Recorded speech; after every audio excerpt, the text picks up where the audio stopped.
Соқыр зондтау дегеніміз, яғни тюбаж, бұл бауыр мен өт қабын тазарту процедурасы.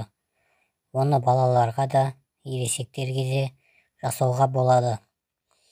Өт қабында іркілістер пайда болғанда, яғни застой желчь, созылмалы холециститте, ішектердің, бауырдың жұмысын жақсарту үшін, іш қату кезінде, гепатит кезінде және тағы басқа жағдайларда жасайды. Профилактика мақсатында еш ауырмасаңыз да жылына 1-2 рет жасап қоюға болады. Оның зияны болмайды. Үй жағдайында өзіңіз жасай аласыз.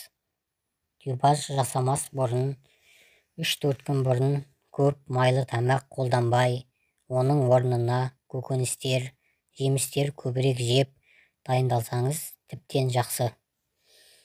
Тюбажды аш қарынға өткізу керек. Магнезия ішпес бұрын 1 таблетка ношпа немесе 1 капсула люспаталин сияқты спазмолитиктерді ішіп жіберсеңіз, өт жолдарыңызды босаңсытып, өттің жүруін жеңілдетеді.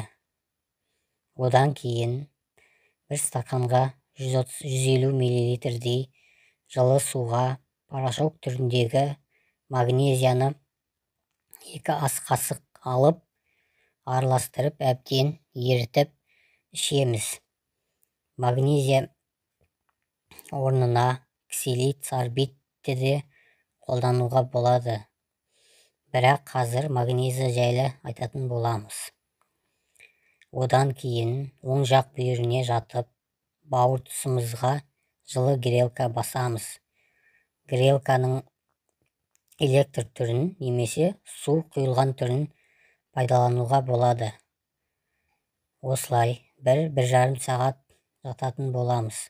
Содан кейін әжетханаға барғыңыз келеді. Осылай 1 күн бойы ішіңіз жүргізуі мүмкін. Әр адамға әрқалай әсер ететін болады. Бұл процедураны өткізіп болғаннан кейін өзіңізді жеңіл сезініп қаласыз. Диспепсиялық синдромдардан құтыласыз. Тюбаж жасауға қарсы көрсетілімдер де бар.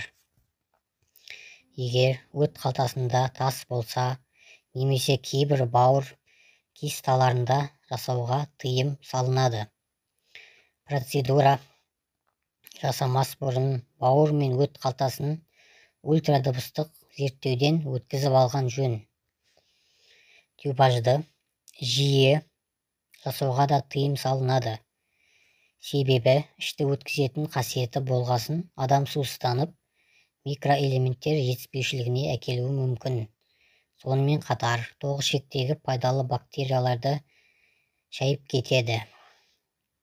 Назар аударғандарыңызға рахмет. Каналға жазылуды ұмытпаңыздар.